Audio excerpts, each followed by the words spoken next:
Olá, começa agora o Bora Entender, seu espaço para saber mais sobre temas importantes debatidos aqui na Câmara dos Deputados e entender como eles se relacionam com tudo o que acontece na sociedade. Nosso tema hoje tem tudo a ver com seu bolso, os juros cobrados no cartão de crédito. Há pouco mais de um ano, uma nova legislação limitou o valor dos juros cobrados no cartão, uma medida aprovada junto com o programa Desenrola e que tem como objetivo conter o endividamento dos brasileiros. Hoje a gente vai tentar entender os efeitos dessa medida e o tamanho do problema que é ficar rolando dívidas para bancar o consumo do dia a dia, não só no cartão de crédito, mas também com cheque especial e com crédito consignado, por exemplo. Tem perguntas pra gente? Envia pelo chat no YouTube ou pelo nosso WhatsApp, no 61 99 620 2573. A gente responde agora, ao vivo. Bora entender?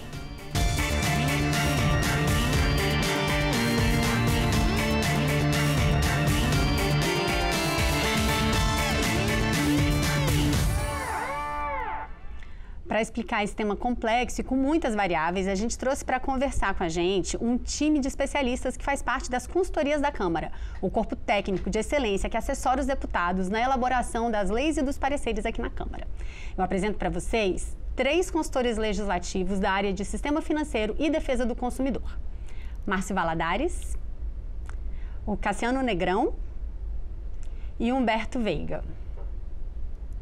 Gente, embora o nosso tema principal aqui seja o cartão de crédito, eu dou as boas-vindas para vocês, agradeço pela presença de vocês aqui no programa com a gente hoje, mas eu quero começar falando não só do cartão especificamente, mas contextualizando toda essa história do acesso ao crédito no Brasil e como que as pessoas passam a ter acesso a isso e como que a gente funciona hoje em dia dessa maneira, né? Então, eu queria saber como que isso mudou, como que esse acesso a crédito para investimento e para o consumo começou a ser oferecido de uma maneira diferente desde o Plano Real.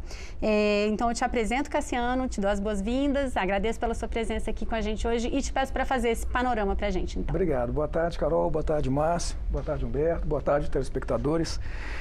Quando a gente pensa em ciclo econômico, o acesso, o mercado de crédito às pessoas físicas ele é relativamente recente no Brasil.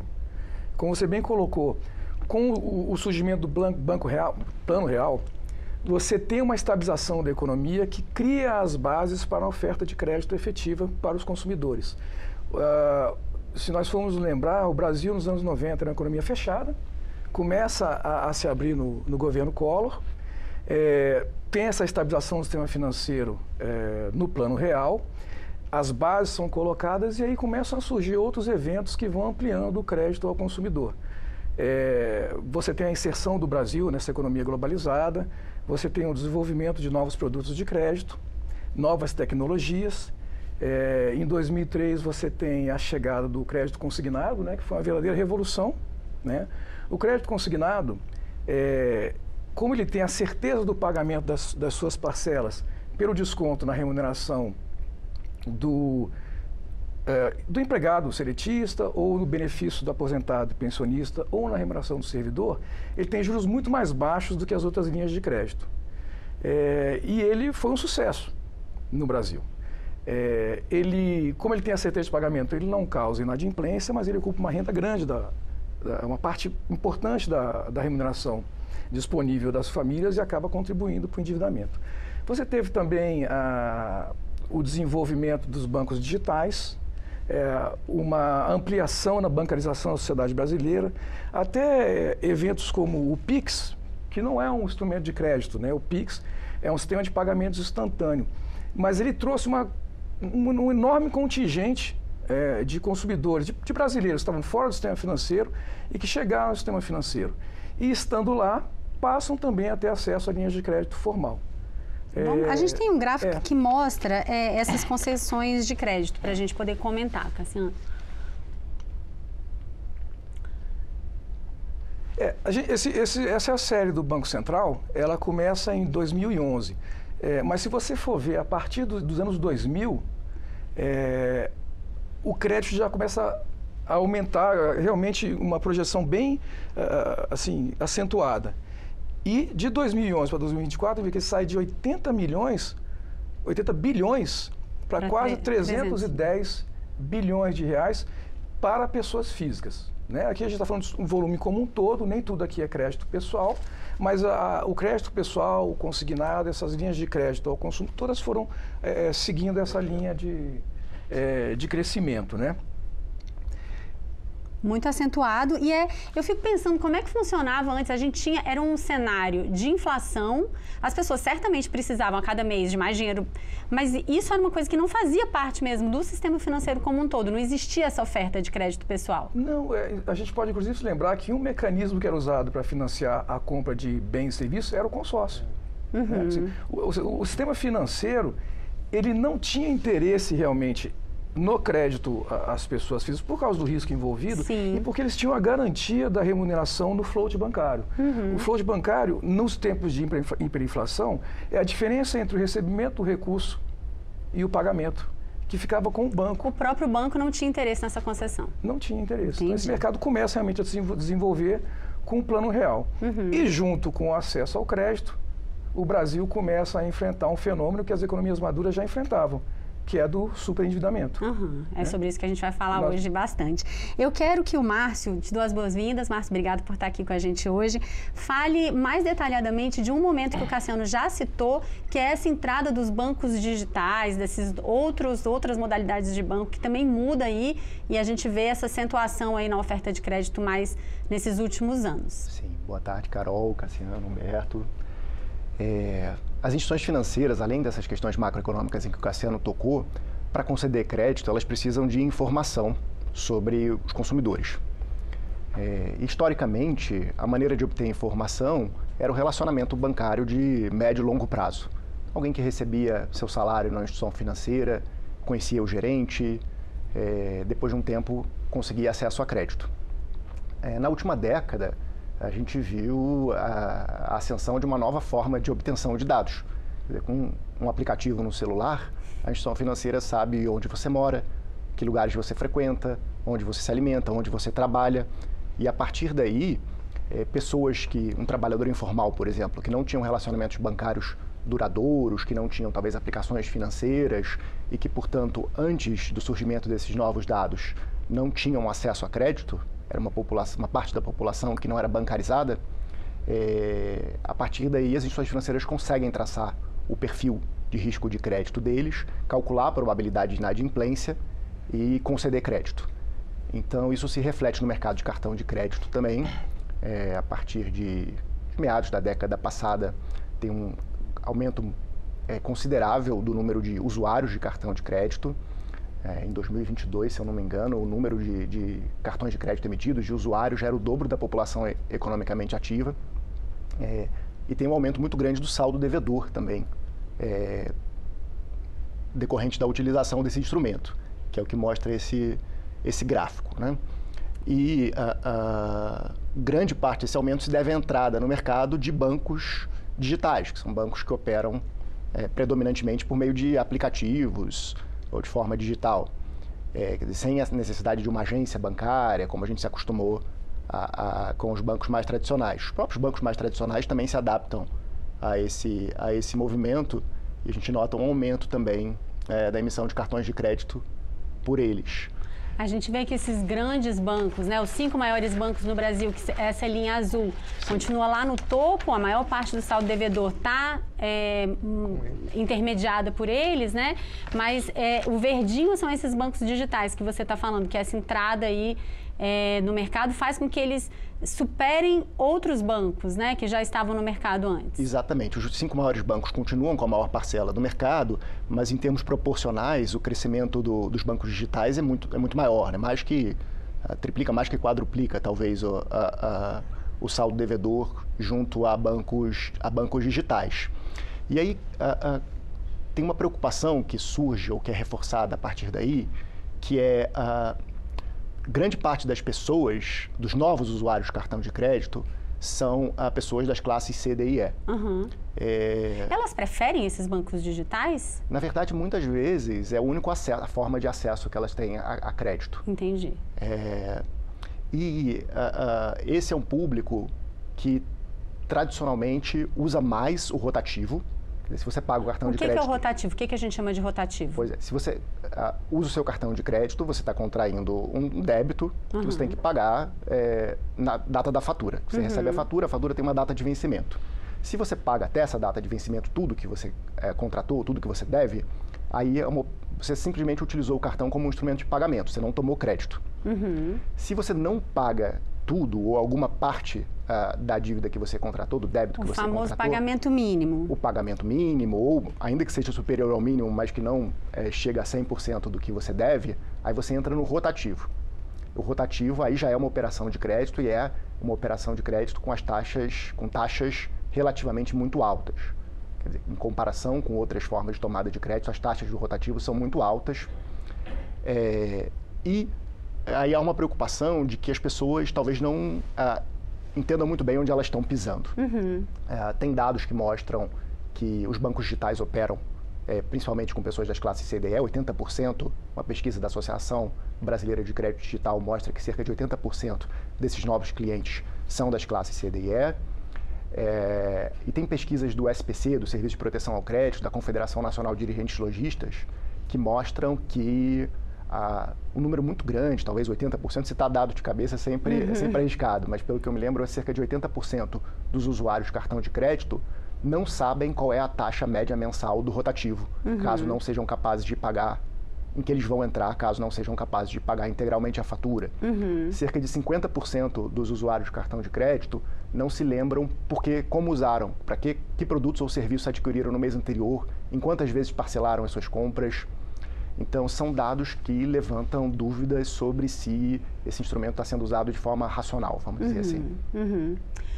A gente vai voltar a esse assunto do cartão de crédito, né, e dessa coisa dos juros, e de uma limitação também que aconteceu do ano passado para cá, mas quero primeiro que a gente faça uma comparação, justamente como você falou, né, dessas altas taxas cobradas no rotativo do cartão de crédito com outras modalidades de crédito. Eu te apresento, então, Beto Veiga, obrigada por estar aqui com a gente também, e queria te pedir para você explicar isso para a gente, né, as diversas modalidades de crédito que existem. A gente tem falado aí do cartão de crédito, mas existem outras com outras peculiaridades também.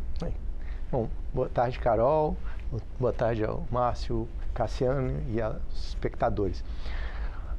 As modalidades de crédito, elas são normalmente associadas ao risco que o tomador de crédito ele apresenta para o banco. Então, até a forma de contratação, por exemplo, que o Márcio comentou, dessas contas digitais, e a gente tem até que se lembrar que talvez a instituição financeira que teve o maior desempenho com relação ao crescimento de número de contas, por sinal, eu acho que é uma das que tem o maior número de clientes hoje no Brasil, a entrada dessa instituição no sistema foi justamente por meio da oferta de um cartão de crédito que, na época, né, a taxa que ele propunha era a taxa mais baixa que existia, tanto que ele não dava vazão à quantidade de procura. Você tinha que entrar numa fila e tudo mais para poder receber o cartão, né?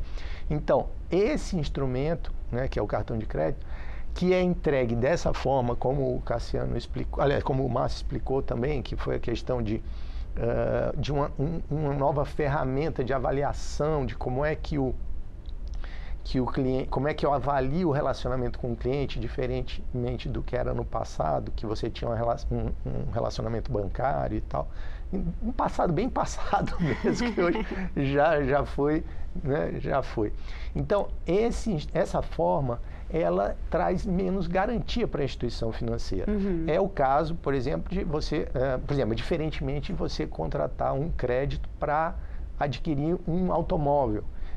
Por exemplo, você vai comprar um carro, esse carro financiado, ele fica alienado ao banco, então o banco tem uma garantia de que se você não pagar, ele vai ter um bem ali para tentar vender depois. O banco não quer isso, o banco não quer tomar bem de ninguém, inclusive porque é um trabalho para ele vai ter que vender aquilo. Mas, assim, se a gente começa a colocar em linha, você tem as operações mais vantajosas, que são essas que você opera com garantias, e aí você tem o financiamento imobiliário, você tem o financiamento de imóveis, de automóveis, como eu falei, de carro. e você tem as operações com menos garantias, né? Dentre elas, aí vamos para uma que tem um bom nível, um excelente nível de garantia, que é o consignado, e aí você vem para as outras, que seria um que já está mais em desuso, que é o cheque especial, tá? Você vai apresentar a gente tem esse dado, a gente tem um número, esse percentual, né, das dívidas hoje no Brasil. Isso, então, e a gente onde que elas estão tomadas? Pois né? E a gente observa que, por exemplo, quando você pega o financiamento de casa, financiamento de carro, tem a ver com a questão da renda, né? Então, por exemplo, são bens muito mais, cujo valor é mais elevado, então não é todo mundo que consegue adquirir, principalmente quando a gente viu aqui o Márcio trazendo os dados da classe C, D e E, elas vão ficar lá em cima. Embora esse número aí, ele tá um pouquinho maior do que deveria ser, porque no cartão de crédito está constando, pelo tamanho que apareceu aí, está constando também aquelas operações que são pagas no vencimento, que não geram juros, né? O Márcio estava explicando lá que tem o rotativo. Isso aí, eu diria que 1/3 disso aí seria rotativo, quer dizer, mais ou menos nessa... Se os espectadores estiverem vendo essa linhazinha, se eles não estiverem vendo a imagem cheia, é mais ou menos nessa linhazinha aí que está dividindo o quadro no meio, aí que seria o cartão de crédito. Então, assim, essas operações vão variar em função do risco. E para o tomador, sempre a orientação é buscar, tomador, que eu digo a pessoa que quer dinheiro emprestado, sempre buscar a operação mais adequada. Tem gente que diz assim, eu vou passar isso aqui no cartão, depois eu vejo. Isso é uma péssima atitude, porque o cartão é o que tem a taxa de juros mais elevada, né? E isso só vai trazer mais problema para ele. Então, procure de antemão a taxa de juros mais adequada, o crédito mais adequado para a finalidade que você vai usar. Legal. Vamos adiante, a gente vai começar a ouvir agora, trazer perguntas das pessoas das ruas, né, que a gente foi ouvir, e a gente começa com uma pergunta do Leonardo Listone, que estava aqui em Brasília, mas é de Santa Catarina. Vamos ouvi-lo. Eu gostaria de perguntar por que as estatísticas mostram que mais de 80% da população está endividada hoje no Brasil. Essa é uma pergunta que eu gostaria de fazer. Eu trago essa pergunta para você, Cassiano. Acho que vou começar dizendo que o crédito em si ele não é ruim, né? Não vamos demonizar o crédito. O crédito ele é importante, ele é fundamental para o desenvolvimento da sociedade de qualquer país, né? É através do crédito que você tem acesso, você estimula investimentos e você também, de uma forma responsável, pode financiar o consumo, que desempenha um papel importante no PIB de qualquer país. Através do crédito, um motorista de aplicativo pode financiar o carro, né, que é o seu instrumento de trabalho, um motofretista pode financiar a sua moto, um pequeno empreendedor pode comprar um novo maquinário, né, pode investir numa nova aparência na sua loja e gerar mais rendimento, né, no futuro. O problema é quando o crédito ele é usado para financiar única e exclusivamente o consumo.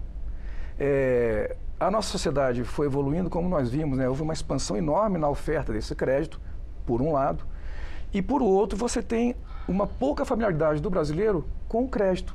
Como o Márcio colocou, o enorme percentual de pessoas que não se recorda, não sabe quanto da sua dívida está comprometida com o cartão de crédito e não se recorda o que ele adquiriu com aquele instrumento de crédito. Então isso é revelador. O brasileiro realmente ainda está engatinhando em termos de educação financeira. Então você tem crédito em excesso, você tem falta de familiaridade e você tem um marketing muito agressivo, né?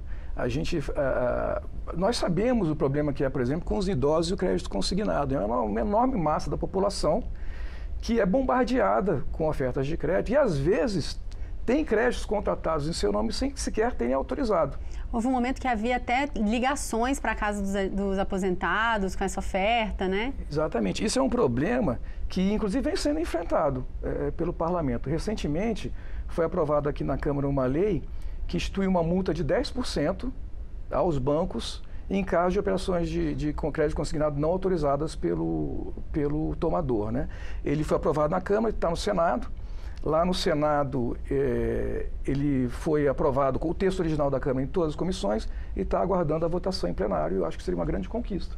É um primeiro passo para a gente tentar coibir esses abusos. Mas vamos falar também sobre os tipos de endividamento. Você tem esse endividamento ativo, em que o consumidor ele é o protagonista dessa dívida, da causa dessa dívida. Ele procura, ainda que ele tenha sido incentivado, né, ou de uma forma talvez excessiva, mas ele contrata a operação de crédito e vai aumentando o seu nível de endividamento. E você tem o endividamento passivo, que é aquele em que você perde a capacidade de honrar as dívidas que você já tinha assumido. Isso ocorre por eventos alheios à vontade do consumidor.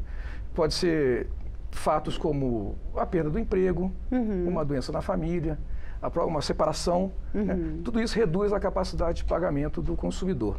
E você tem também fatos externos, como crises climáticas, como crises econômicas, e a pandemia, que, como nós vamos ver, teve um efeito bastante dramático no endividamento das famílias. Vamos ver o quadro aqui? Vamos dar uma olhada. Olha, em 2018, a gente tinha 60% das famílias endividadas, foi crescendo e alcança seu auge no pico da pandemia, em 7,9% das famílias endividadas. Ele teve agora uma leve redução. Nesse intervalo, você teve o programa Desenrola, que teve um impacto, assim, talvez relativamente tímido, né, mas que ajudou, principalmente nas camadas mais vulneráveis, né, a sair na inadimplência. E você vê aqui embaixo o nível de inadimplência das famílias brasileiras. Então, quase 30% dos brasileiros não estão em dia com as suas dívidas e estão certamente negativados no serviço de proteção ao crédito. A gente tem uma outra tabela que mostra, destrincha um pouco esses dados pela faixa de renda, né? Então, e a gente vê que esses números são significativamente maiores nas famílias que têm uma renda menor. É isso, Cassiano? Exatamente, exatamente. Até 3 salários mínimos é onde você tem o pico, né? Assim, e até 5, você por dizer, 80% da população está endividado nessa faixa de renda.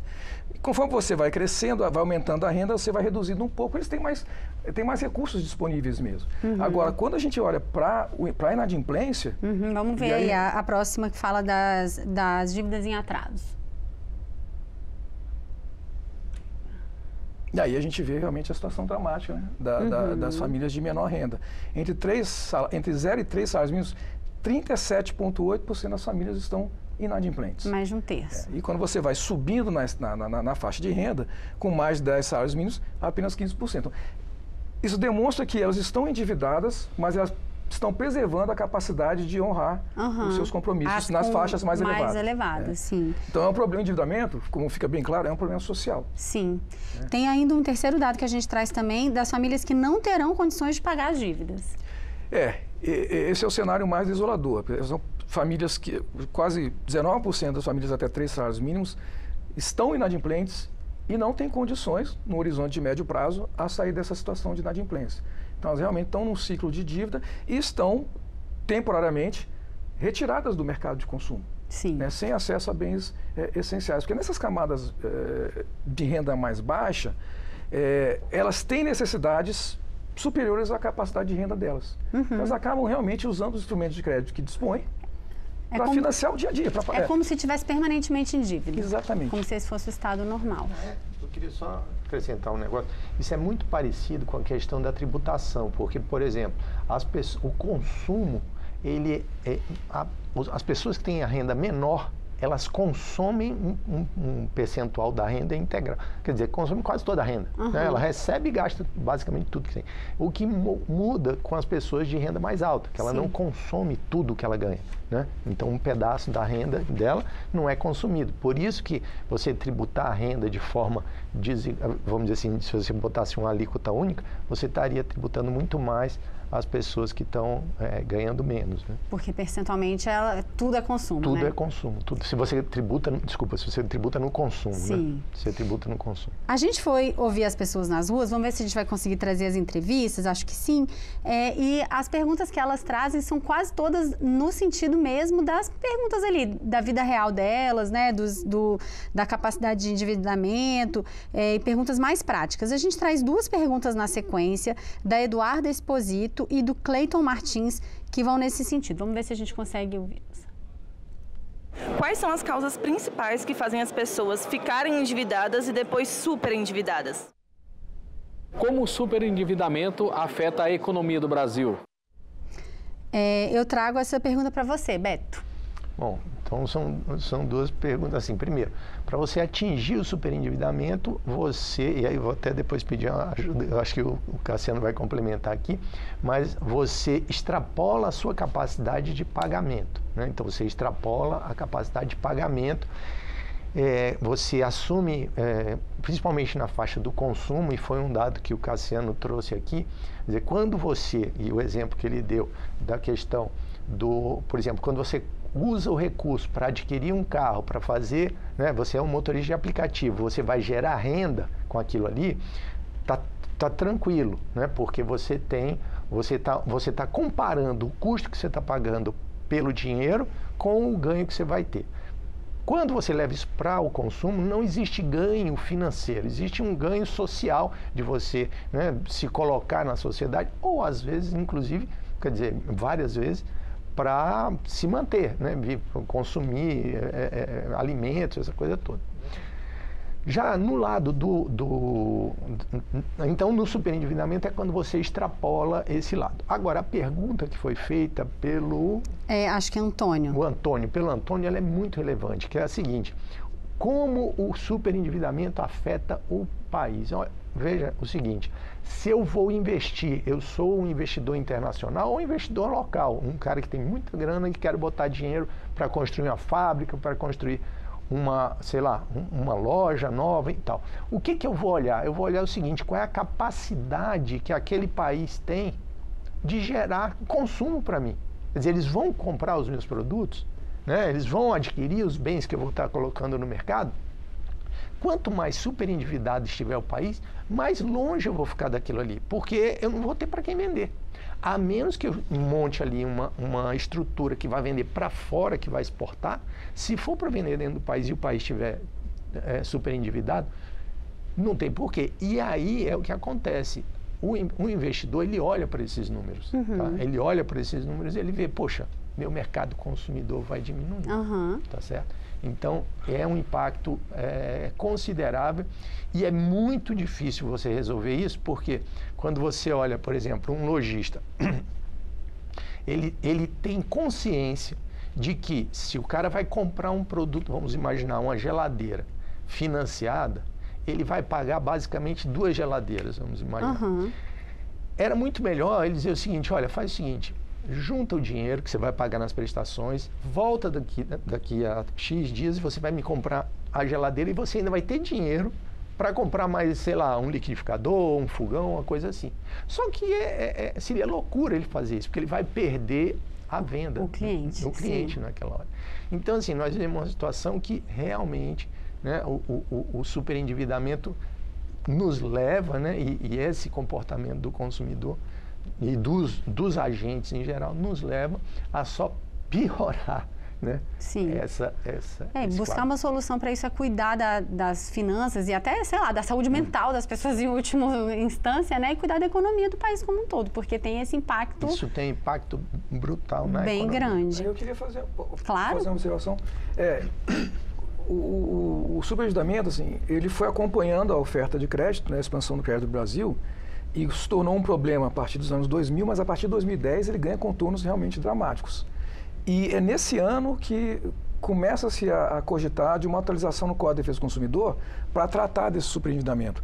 Porque o Código do Consumidor ele é de 1990, quando não existia. Isso, Como nós falamos no começo, né, a economia brasileira ainda engatinhava em termos de crédito ao consumo. E com essa elevação, esse aumento no endividamento e chegando ao fenômeno do superendividamento, e o que é superendividamento? No próprio dizer da lei que foi aprovada em 2021. O debate começou em 2010, em 2021 foi aprovada a Lei 14.181, que alterou o Código de Defesa do Consumidor e trouxe um capítulo para cuidar da prevenção ao superendividamento e um capítulo sobre o tratamento do superendividamento. Né? Então, antes não existia um mecanismo para você tratar judicialmente de quem está endividado. Né? E aí se cria esse instituto. E o superendividamento ele é impossibilidade manifesta de um consumidor de boa fé, é importante dizer isso, consumidor de boa fé, pagar as dívidas vencidas e as que estão a vencer, sem comprometer o seu mínimo existencial. Traduzindo, né? Significa que o consumidor não tem condições de pagar as dívidas que ele já tem e as que estão a vencer, sem colocar em risco a própria sobrevivência da família. Né? E é por isso que essa lei é muito importante, mas a gente ainda não viu os efeitos dela realmente se concretizarem, né? Assim, em benefícios para o consumidor e a redução do superendividamento, que é um problema muito complexo. Né? Bastante.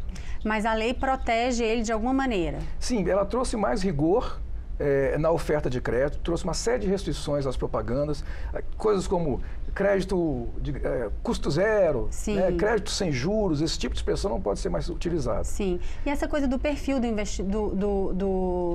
da pessoa que vai, do tomador de crédito também, isso, né? A lei traz também uma série de obrigações de informação ativa para a instituição financeira. Então, ela tem que efetivamente informar o consumidor, o pretendente ao crédito, sobre todas as condições que envolvem aquele produto. Quanto da renda dele vai ser comprometida, ver se o consumidor tem condições de pagar, se aquilo se encaixa no rendimento mensal dele, e o prazo durante o qual o consumidor também vai estar comprometido com essas parcelas. Se o banco não toma esses cuidados de ver se aquele produto de crédito é efetivamente adequado ao perfil do consumidor, ele pode, inclusive, ser condenado a não receber os juros. Entendi. E o consumidor pagar só a dívida principal, ficando desobrigado dos juros, porque houve um abuso na oferta, uma falta de cumprimento de obrigações de informação básica por parte do banco. Super importante que as pessoas saibam que elas têm esse direito, né, também. Márcio, eu queria chamar você para o debate para a gente falar de uma outra legislação aprovada durante a discussão do Desenrola, que é um programa, né, de tentativa de conter também essa questão do superendividamento, mas em que se discutiu uma possibilidade de limitação nos juros cobrados do cartão de crédito. Eu quero que você conte essa história para a gente, como que essa discussão passou a acontecer dentro da discussão do Desenrola, o que significa e o que mudou para o consumidor desde então. Bom, nessa lei, Carol, que você falou, a lei do Desenrola, foi estabelecida uma limitação para o custo da tomada de crédito com cartão de crédito. O custo dos juros. Os custos dos juros do cartão de crédito, exatamente. Os dados históricos do Banco Central mostram que o custo dessa operação chegava a ser de 1000% ao ano. A média do custo praticado no mercado nessa operação era de cerca de 450% ao ano. Significa que se a pessoa estava ali rolando os juros de uma compra que ela tinha feito R$100, que ela não estava conseguindo pagar, isso poderia chegar a 400 vezes mais caro no final do ano. É isso? 4 vezes mais caro? É isso, Na média, 4 vezes e meia mais caro, além do principal, 4 vezes e meia. Se ele tomou 100, ele pagaria R$500. 550 reais. Isso sempre foi motivo de preocupação. Na verdade, de forma geral, o custo de crédito bancário em todas as operações já é um motivo de preocupação há muitas décadas no Brasil, por parte do Banco Central, do Ministério da Fazenda, de diferentes governos, porque comparado a outros países, o custo do crédito bancário aqui no Brasil é alto. E nas últimas 2 décadas, uma série de medidas de natureza estrutural foram adotadas para tentar identificar as causas desse crédito caro no Brasil e tentar combatê-las. Né?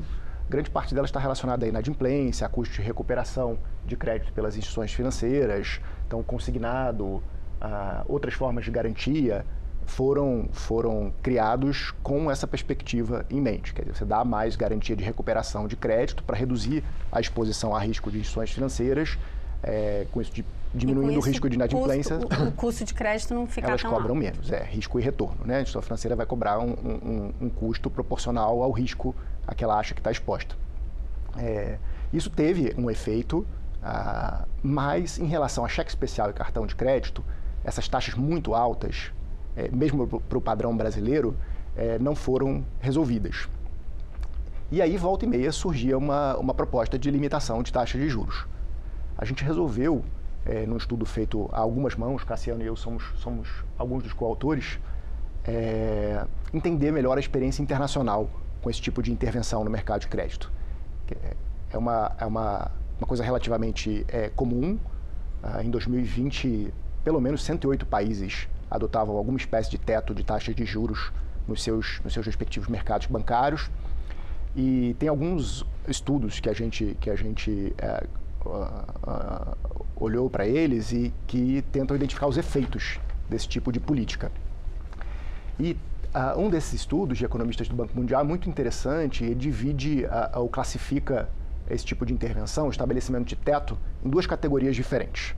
Tem tetos de taxas de juros que buscam beneficiar um determinado setor, ou um grupo social, ou mesmo toda a economia, e geralmente são fixadas no nível muito mais baixo do que o custo médio de crédito. Então, no Brasil, em 2023, o custo médio do crédito bancário estava na casa de 45% ao ano.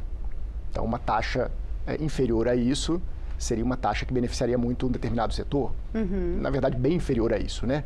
Tornaria um setor mais competitivo, em tese, ou poderia ter esse efeito. Esse tipo de intervenção geralmente produz efeitos colaterais. Que efeitos colaterais podem ser esses? Podem ser redução da oferta de crédito. A instituição financeira fala, bom, essa taxa não remunera o risco a que eu estou exposta. Então não vou oferecer. Quem está abaixo da taxa, por exemplo, uma pessoa, você estabelece a taxa em 15% ao ano. Alguém que antes tomava crédito a 10% ao ano pode passar a tomar crédito a 15% ao ano como forma da instituição financeira compensar a perda que ela teve com não podendo cobrar mais caro de outros tomadores. Quer dizer, então o crédito ficou mais caro para alguém que era mais competitivo já naturalmente. Esses e outros efeitos colaterais são sempre considerados, e justamente pelo medo de que eles sejam produzidos é que a intervenção por meio do estabelecimento de teto é uma coisa tão delicada.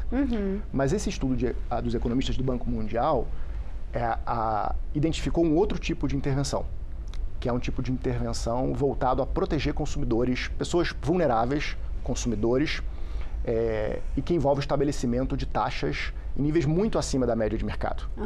Então, por exemplo, no caso do cartão de crédito, que tinha taxas, só o cartão de crédito, taxas que podiam chegar a 1000% ao ano, e o custo médio do crédito bancário, no Brasil era de 45% ao ano, você tinha uma margem para estabelecer. Sim, entre 1.000 e 45 tem uma boa margem para estabelecer. E aí algum ponto em que você poderia estabelecer uma limitação, e o que esse estudo observou é que nesse tipo de intervenção os efeitos colaterais eram ou pequenos ou inexistentes. Tem um caso que ficou famoso porque foi muito documentado e porque foi adotado numa jurisdição num país que é uma referência em termos de regulação do sistema financeiro, que é o Reino Unido, a Inglaterra, que foi a limitação de uma operação que tem as características muito similares à do cartão de crédito. E lá eles limitaram também a 100%, como aqui no Brasil, nessa legislação, na lei do desenrola, com algumas outras especificações que não foram adotadas aqui, e a autoridade responsável por supervisionar o cumprimento de regras no sistema financeiro britânico analisou os resultados dessa limitação e concluiu que tinham sido positivos.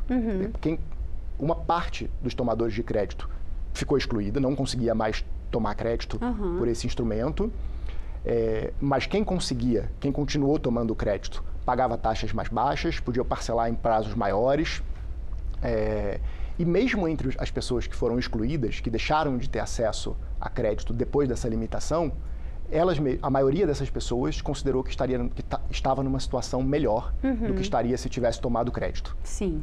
Quer dizer, é melhor não estar pagando juros muito alto e não ter tido acesso a determinado bem ou serviço do que a outra possibilidade, né?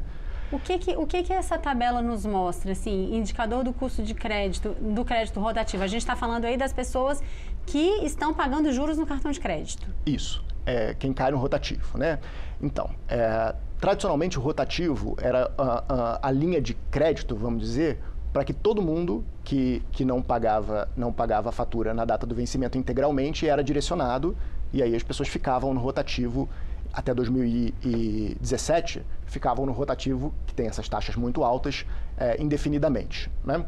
Depois dessa experiência, que foi muito influente no Reino Unido com a limitação de juros lá, em 2019, o Banco Central limitou os juros do nosso cheque especial, que costumava ficar em patamares semelhantes a esses do cartão de crédito, e também avaliou que a limitação foi positiva.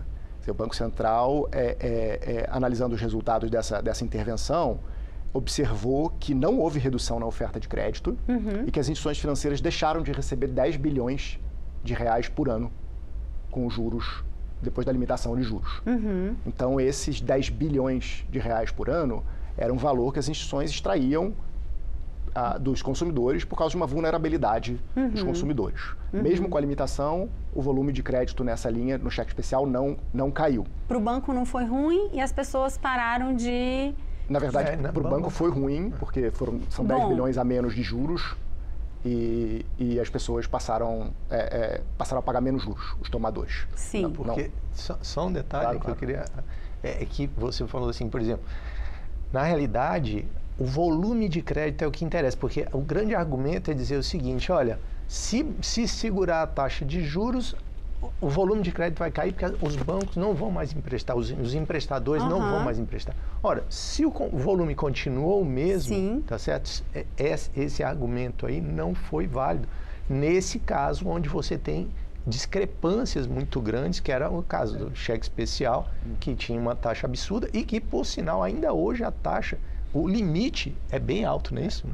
Por que esse resultado? Acho que esse é um ponto bem interessante. Que as pessoas elas precisam gastar aquele dinheiro.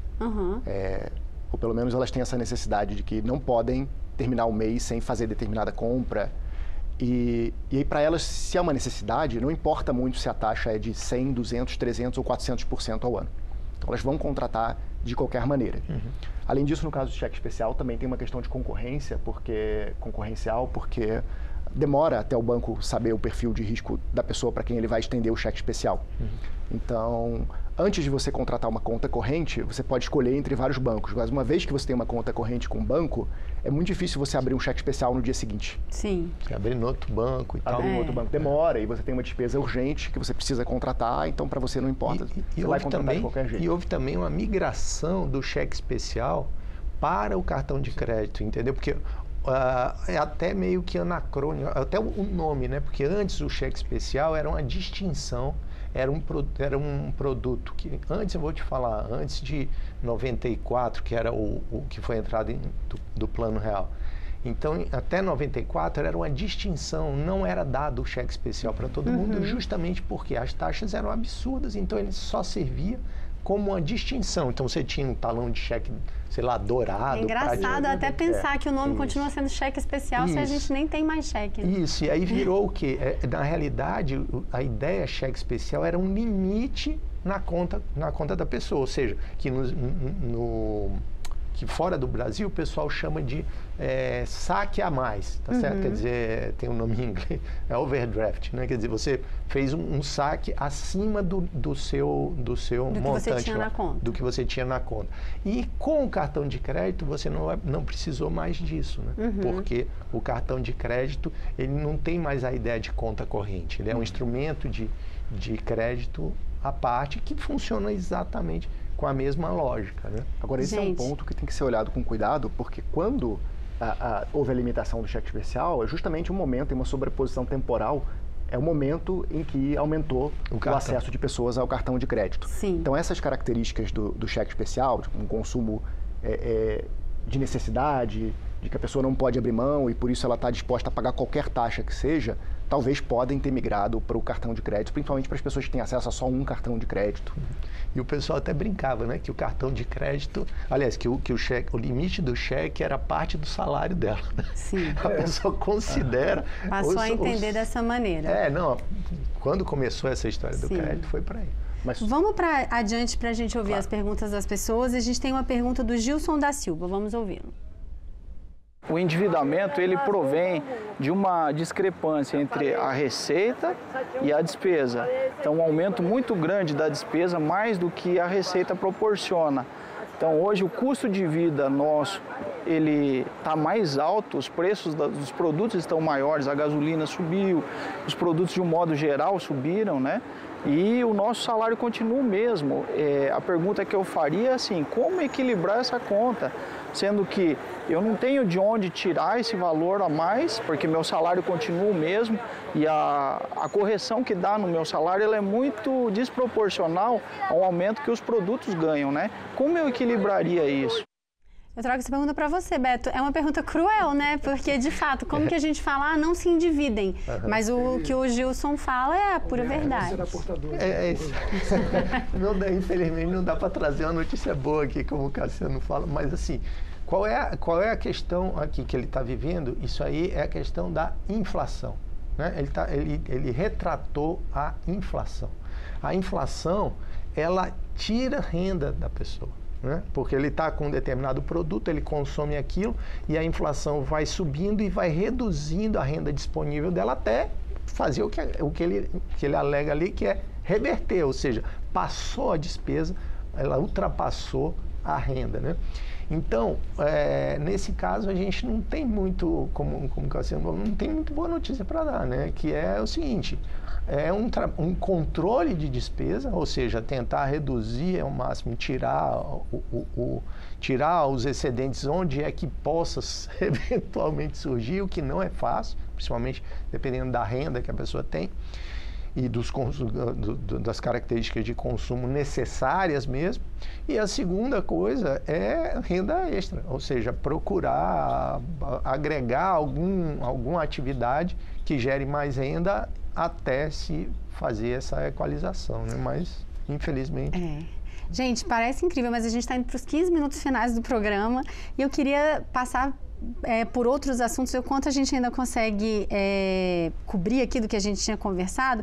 Queria, Cassiano, se for possível, você explicar para a gente um pouco do programa Desenrola, que foi aprovado, né? E o que é e qual que é o impacto dele também nessa tentativa de sanar, de abordar essa questão do superendividamento. O Desenrola foi uma medida inédita, né? A gente ouviu muito falar e vivenciou os programas de recuperação fiscal, né? De renegociação de dívidas de empresas. Mas a gente não tinha passado ainda por uma renegociação de dívidas de pessoas físicas. E o programa Desenrola é justamente isso. Foi um programa emergencial, ajuste que teve como fundamento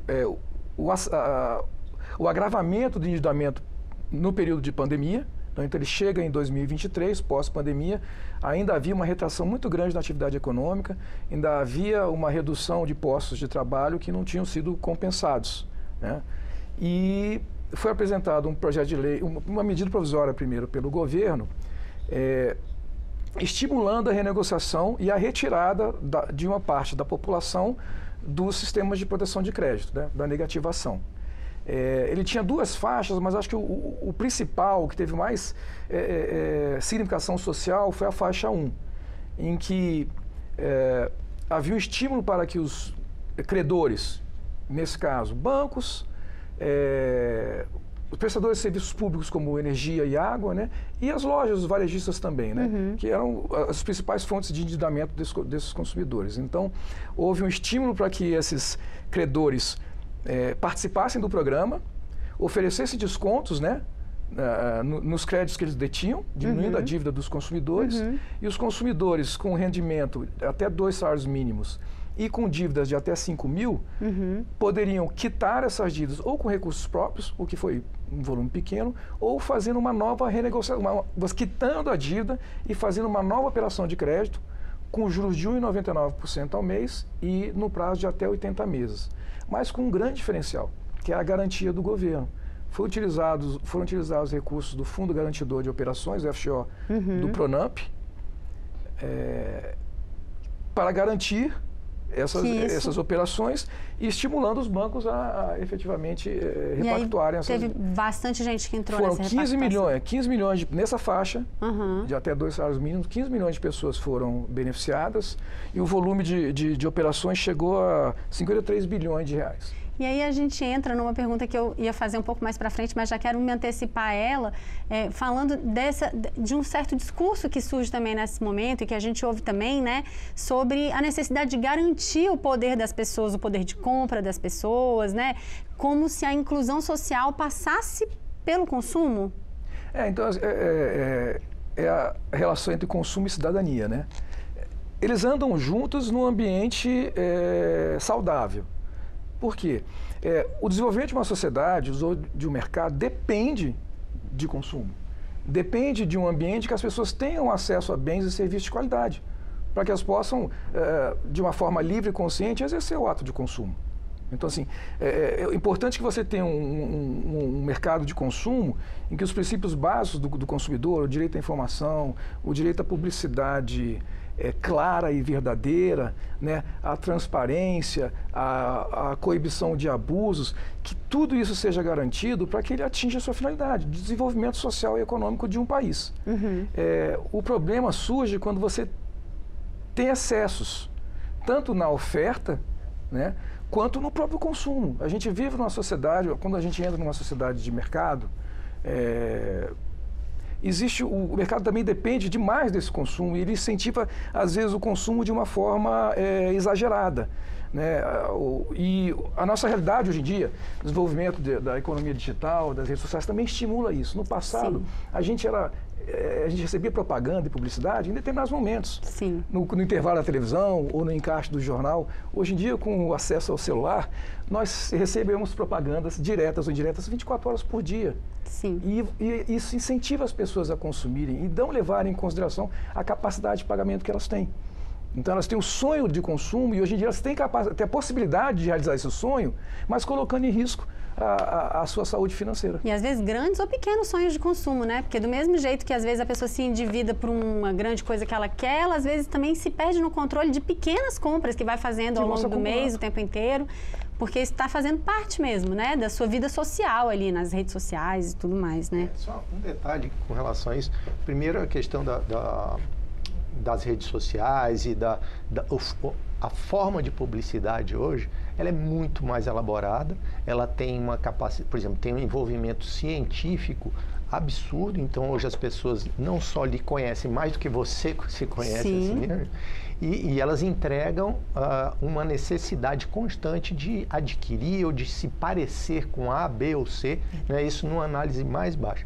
E outro ponto é que o crédito, inclusive o cartão de crédito, que hoje ele ainda é físico, mas você já tem muita coisa que já deixou de ser física, você tira a ideia anterior do dinheiro, porque o dinheiro você tinha o papel na mão e você sofria, entre aspas, tirando aquele dinheiro da sua mão e entregando para alguém que está comprando.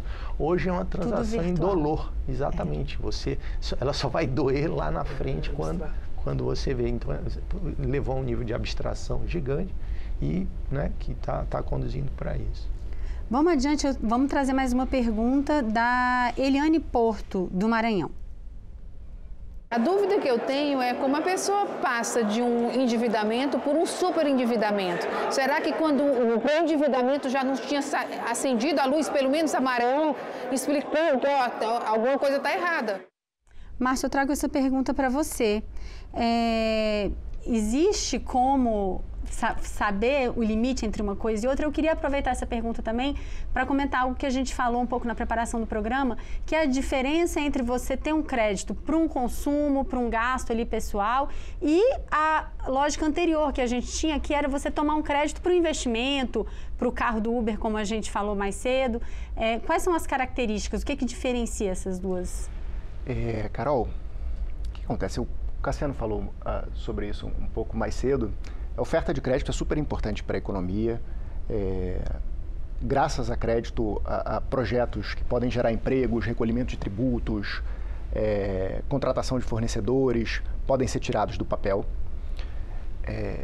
Agora, quando a gente fala de crédito para a produção, quanto mais estruturada é uma empresa, em tese, mais capaz ela é de fazer uma análise financeira sobre se vale a pena ou não contratar crédito.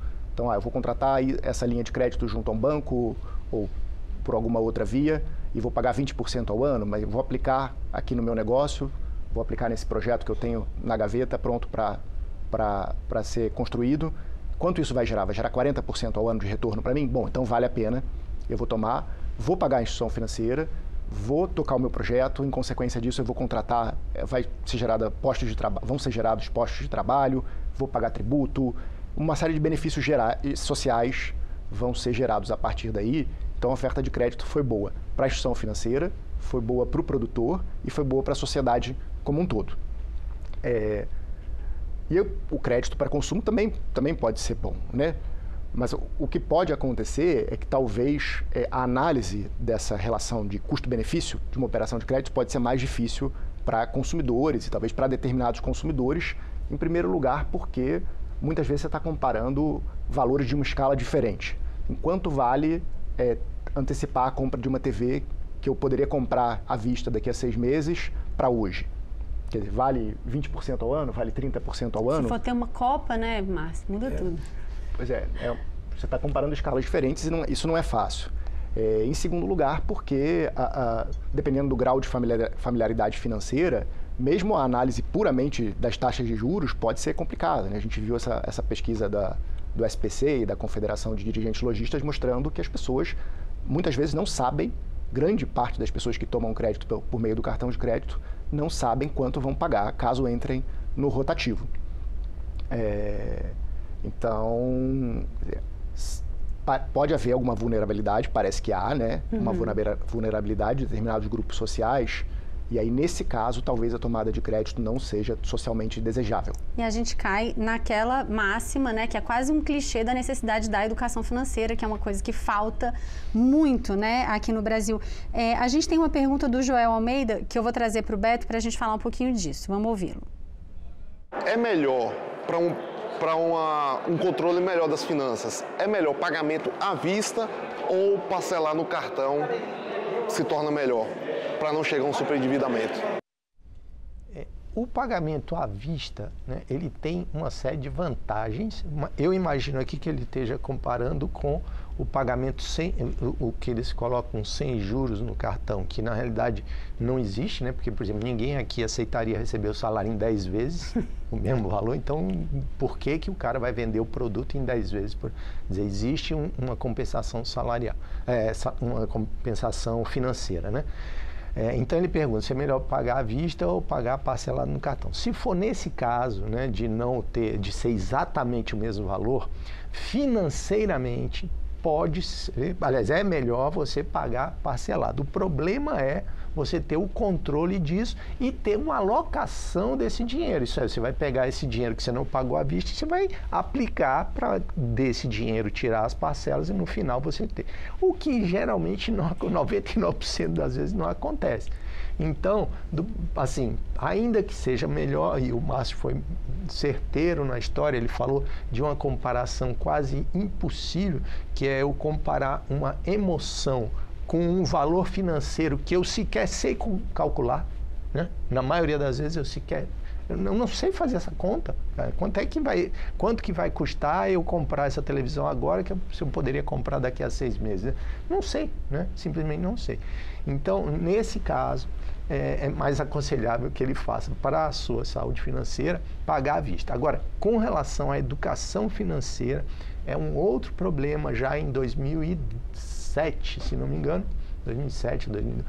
O próprio Banco Central americano lá, eles fizeram uma pesquisa e eles chegaram à conclusão que são, assim, baixíssimos os efeitos da educação financeira. Isso é uma coisa chocante que eu estou falando aqui, mas são baixíssimos os efeitos da educação financeira, principalmente para crianças, porque é uma coisa que sai do universo. Tem que dar educação financeira na escola. É como ensinar matemática, tá certo? Então, de certo modo, muitas vezes me perguntam assim, o que eu preciso para ajeitar? Quer dizer, qual é o nível de instrução que as pessoas precisam para ajeitar as finanças? São 4 operações, na 5ª série a pessoa resolveria, mas ela não consegue porque tem um elemento muito maior, muito mais forte, que é o elemento psicológico. Tá? Sim. Então, é uma luta insana das pessoas tentar se contrapor à avalanche de apelos ao consumo. E o Cassiano trouxe aqui a informação. Nossa economia hoje é muito parecida com a economia americana, que em torno de 70% do PIB, do Produto Interno Bruto, ou seja, da riqueza gerada pelo país, vem de consumo. Ou seja, a gente está falando que mesmo a educação financeira, que é algo que no primeiro nível todo mundo bate muito, isso precisa estar ligado com essa questão do nosso padrão de consumo de informação também, né? E o controle das emoções que a gente tem em relação a isso. Exatamente. E aí tem jogando contra você neurocientistas, né? Pessoas que mexem com ciência de dados. Então, assim, não é brincadeira, não é fácil. É uma luta desigual. É uma luta extremamente luta desigual e um tema muito complexo. Gente, a gente chegou ao final do nosso tempo. Por incrível que pareça, foi um assunto muito bom. Acho que ainda rende outras conversas sobre isso. A gente agradece muito a participação de vocês aqui. Então, agradeço a participação do Márcio Valadares, do Cassiano Negrão e do Humberto Veiga nesse programa aqui de hoje. A gente agradece também a você que nos acompanhou e participou com perguntas e comentários. Se você quiser rever ou compartilhar, o programa está na nossa página no YouTube e no site da TV Câmara. Semana que vem a gente está de volta para falar das mudanças aí impostas pelos Estados Unidos nos seus acordos comerciais e como que isso atinge o Brasil. A gente se vê na semana que vem. Tchau!